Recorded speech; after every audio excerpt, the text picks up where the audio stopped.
wanted to make a video for you guys because one, I didn't get to say goodbye to you guys in class on Tuesday. I had my oral defense for my doctorate exams, my competencies, and I ran a little over. And after that, my brain was really fried and I was a little emotional. And so I was thankful that Michaela was able to teach class. So I didn't get to say goodbye.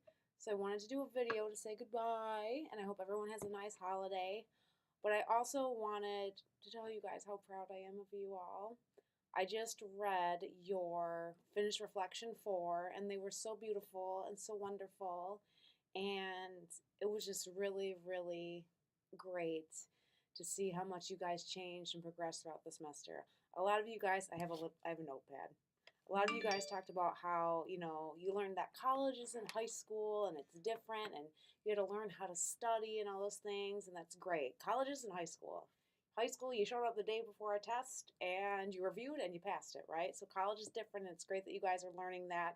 A lot of you said that you learned new study habits. You weren't doing well in class and you tried new things, and those tend to work. So that's wonderful as well.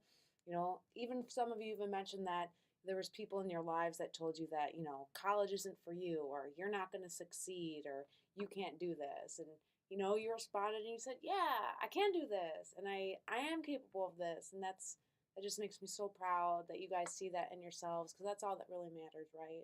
Doesn't matter what anybody else thinks, but as long as you feel like you can do it, that's what's so important. A lot of you guys talked about how you realized that you could achieve so much more than you thought. And I think that is one of the greatest lessons you can learn in life.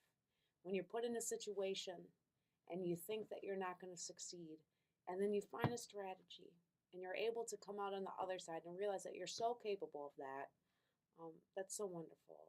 And I know that regardless of what you guys do in the future, learning those skills will take you far. And so it was really nice to see that. That tied in. A lot of you said that, it got really tough and you stuck with it. And there was times where you didn't want to go to class and you didn't want to go to clinicals, but you had to finish what you started. And it was nice because a lot of you guys realized that that wasn't necessarily related to athletic training. Any major, anything you do in life, there's going to be times where it's going to be tough. It's going to be really hard. And you have to stick with it. Not everything's going to be, as I joke around, not everything's going to be puppies and rainbows. And you guys acknowledge that. And you didn't blame it on classes or blame it on your teachers or blame it on your peers. It was nice that you guys realized that, you were in control of that and that you were going to push through it. Because on the other side, if you push through it, you know that there's going to be some type of reward. So that was really wonderful.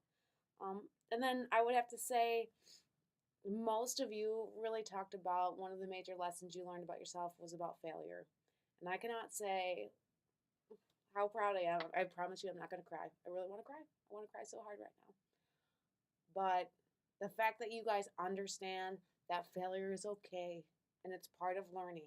Some of you guys learned how to fail throughout the semester and then you changed things to improve. Some of you guys realized that through failure, athletic training is not for you. That's even more fabulous. And so you guys are realizing that with failure you learn, and with learn you change, and you become a new version of yourself. A lot of you guys talked about that transition from high school to college. I mentioned earlier, it's not a new you, it's just a different you. Every part of your life will require a different version of yourself. And this is just a different version. And you guys are discovering that. And that's so great. And so, when it gets hard and you guys beat yourself up, it's great that you can look at failure and challenges and things that are tough as positives and benefits and as ways to grow. And for that, you guys are learning life skills that many have not learned yet in their 30s, 40s, 50s, or 60s. And so I'm really proud of you guys for understanding that so young. And then I kind of guess I just want to leave with, for some of you, I will see you next semester, which I'm excited about, but some of you I won't. And I'm sad about that. But I know that you guys are making the right decisions for you and you're switching majors or doing something different. And that's great. And I'm so happy for you. And I'm glad that I was able to be a part of that journey for you to find that out. And I'm just hope that you guys do what makes you happy. And for those of you that return in the spring, I'll get to see you again and we'll get to continue that journey, which is really exciting. And it's just been a really great semester. I'm holding back the tears. But I really just want to say that I'm really thankful that you guys let me be a part of your journey. Because reading those reflections makes me feel like a really great teacher. And thank you. Okay, I'm not gonna cry. I'm gonna finish grading. You guys have a great holiday. Enjoy the new year. Eat tons of cookies. Get tons of presents. Do whatever it is you need to do to unload, and then come back recharged in the spring. Thank you guys. Have a great holiday.